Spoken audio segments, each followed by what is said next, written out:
নমস্কার বন্ধুরা, আজ একটা ছোট্ট ভিডিও নিয়ে আপনাদের সামনে এলাম। এই যে আপনারা যে ভিডিওটা দেখছেন, এটা হলো শিয়ালদা স্টেশন, যেখান থেকে দক্ষিণ শাখার সমস্ত ট্রেন পাস করে।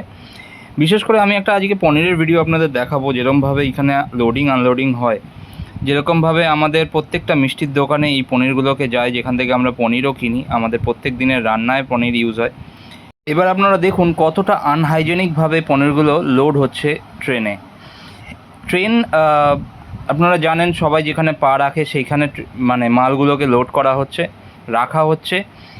সমস্ত জীবাণু ওই পনিরগুলোর মধ্যে আসতে পারে, কারণ এগুলো কোনো টেস্টেড পনির নয়, ঠিক আছে? আর আপনারা যখন কোনো পনির কিনবেন, আপনাদেরকে এই ভিডিওটা আপনাদেরকে দেখালাম জাস্ট একটা সচেতনতার জন্য। আপনারা যখন কোনো পনির কিনবেন, কোনো প্যাকেট করা পনির নেবেন, যাতে আপনাদের ফ্যাসাই টেস্ট থাকে, যাতে আপনাদের বাচ্চা বা আপনাদের বয়স্ক মা বাবারা ভালো থাকে। ধন্যবাদ ভিডিওটা সম্পূর্ণ দেখার জন্য।